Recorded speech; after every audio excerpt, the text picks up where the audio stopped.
Bonjour à tous, voilà nous arrivons enfin à la dernière étape, celle qui consiste à appliquer les matières ou ce qu'on appelle les textures. Alors vous disposez de ce tableau-là qui vous rappelle les différents éléments que vous avez modélisés de la maquette ou de la cabane de jardin, et ici juste en face vous avez les différentes textures qu'il faudra appliquer. Commençons par la dalle. Alors la dalle, elle doit recevoir la matière que vous allez trouver dans le groupe asphalte. Alors vous allez choisir béton agrégat. Donc on va aller dans SketchUp. L'outil que vous allez utiliser, c'est un nouvel outil, c'est l'outil colorier. Donc, vous cliquez dessus, vous avez une fenêtre qui s'ouvre à droite. Cliquez sur ce bouton pour dérouler la liste des matières et vous allez choisir asphalte béton. Alors parmi les textures proposées, on choisira les textures qui contiennent du ciment.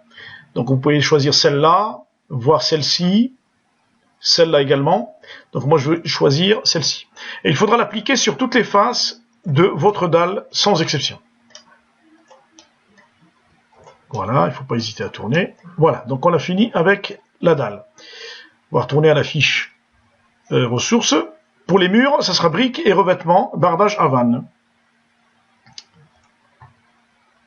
Donc, briques et revêtements. Bardage à vanne, vous le trouverez complètement en bas, c'est l'avant-dernier. Et vous l'appliquerez sur tous les murs.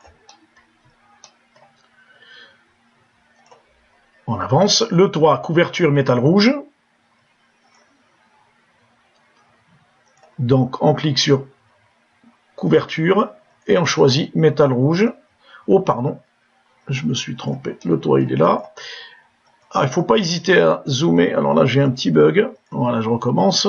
Il ne faut pas hésiter à zoomer pour appliquer sur les parties qui sont de petites surfaces, pour ne rien oublier. Voilà pour le toit. Alors ensuite il vous reste portes et fenêtres. Alors pour la porte et la fenêtre, donc vous avez le cadre qui est en bois cerisier. Donc on va chercher le groupe bois et on va choisir le type cerisier. Alors là aussi donc il faut faire très attention aux surfaces qui sont toutes petites, notamment les épaisseurs. Il ne faut pas en louper une seule. Donc il ne faut pas hésiter à zoomer pour les atteindre toutes.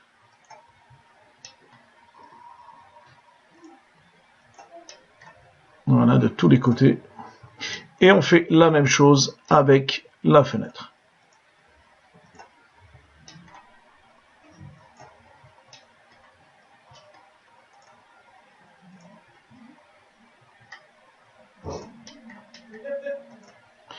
Voilà, il ne reste plus que la dernière texture, celle qui va représenter ou matérialiser la partie transparente, c'est-à-dire les vitres. Alors on nous demande translucide, vert foncé, à appliquer. C'est les dernières parties. Voilà, vert foncé. On va l'appliquer sur la porte. Et là, tout de suite, vous constatez que la texture est effectivement transparente, puisqu'on arrive à voir l'intérieur de la cabane.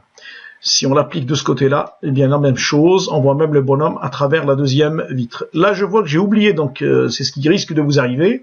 Donc je retourne tout simplement dans bois pour appliquer la texture cerisier sur le côté que j'ai oublié. Donc voilà, là la texture étant terminée, bon, je compte sur vous pour retirer le bonhomme du béton, parce que comme vous voyez, donc il a les pieds qui sont bloqués dans le béton. Donc je vous mets sur la piste, vous utiliserez donc l'outil déplacer pour le déplacer puis poser avec précision donc ses pieds sur le béton. Donc ça, je pense que vous saurez le faire sans aucun problème. Voilà, votre cabane elle est terminée et je vous dis à très bientôt.